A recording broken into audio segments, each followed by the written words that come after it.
बोल तो रही हूँ। मैम साहब हटिए।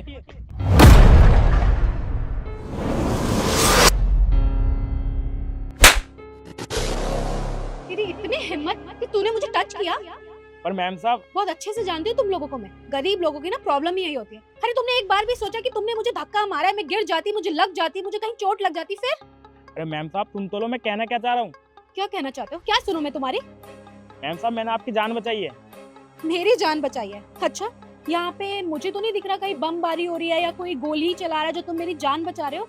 अरे मुझे सब पता है। आके मुझे बोलोगे कि मेम साहब मैं तुम्हारी जान बचा रहा हूँ और मुझसे पैसे हट लोगे, तो मैं बिल्कुल भी ना तुम्हें पैसे नहीं देने वाली हूँ, क्योंकि मैं तुम जैसे गरीब लोगों को बहुत अच्छे से जानती हूँ। लेकिन गलती तुम्हारी नहीं है, गलती इन सोसाइटी वालों की है जो तुम्हें यहाँ पे रख लेते हैं काम पे। रुको, कंप्लेन करती हूँ ना, तभी समझ में आएगा।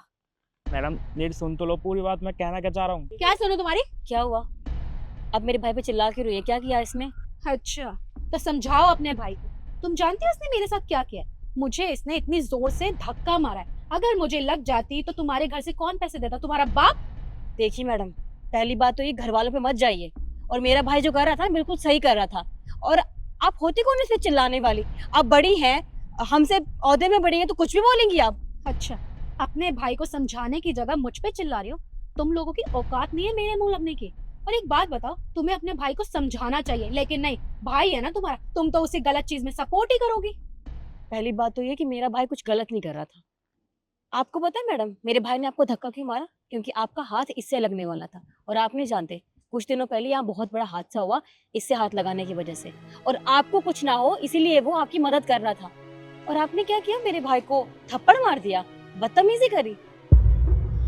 आई एम सॉरी, मुझे नहीं पता था कि ये खंबा खराब है, आप लोग इसे सही करने आए हैं या ऐसा कोई हादसा हुआ है।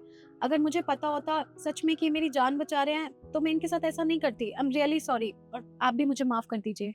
थप्पड़ मारने के बाद अब माफी मांग रही है। इतनी देर से वो आपको बोल रहा था मैडम मेरी बात सुनिए, मैडम मेरी बात सुनिए, लेकिन आपने एक बार भी बात नहीं सुनी। आपके मन में जो आया आप बोलती गई। बड़ी है इसीलिए, आपके पास हमसे ज्यादा पैसा है इसीलिए। देखिए मैडम, ये कोई तरीका नहीं होता है।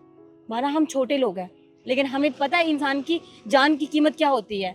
और वो वही कर रहा था। और वो चुप है, बोल रहा है, इसका मतलब ये थोड़ी ना कि आप उसकी चुप्पी का फायदा उठाओगे इस तरह से। अगर आपको कुछ हो जाता तो। लेकिन नहीं, आपने उसकी एक बार भी बात नहीं मानी और जो मन में आया आप वो करती गई। मैडम ये गलत बात है। कभी कभार सामने वाले की भी सुन लेनी चाहिए।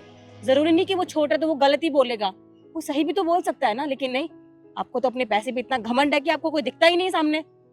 देखिए, आप बिल्कुल ठीक कह रही हैं। अब जो गलती मुझसे हो गई है उसे मैं सुधार तो नहीं सकती, लेकिन मैं आइंदा कभी भी ऐसी गलती दोबारा नहीं करूंगी। प्लीज मुझे माफ कर दीजिए।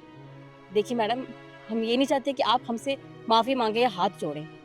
हाथ तो हम आपसे जोड़ते हैं। बस आपसे इतनी गुजारिश है कि सामने वाला चाहे कोई भी हो, प्लीज आप उसके उसके पहनावे, उसके औकात को मत देखिए, कम से कम उसकी इंसानियत को तो देखिए। आगे से ध्यान रखूंगी। कोई बात नहीं, जाइए और अपने आसपास लोगों को बता दीजिएगा। अभी हम इस पे काम कर रहे हैं, ठीक हो जाएगा तो बता देंगे, लेकिन उससे पहले बच्चों को और बूढ़े बड़ों को उनसे दूर रखें। जी। चाहिए। तुझे बोला था ना, ये हमारा काम नहीं है। हमें साहब ने बोला निगरानी करने के लिए, क्या जरूरत है इस पचड़े में पड़ने की? अब चल। अरे दीदी ये बड़े लोग हैं ना, हमारी सुनते कहाँ हैं। अरे कभी सुनी है जो सुनेंगे।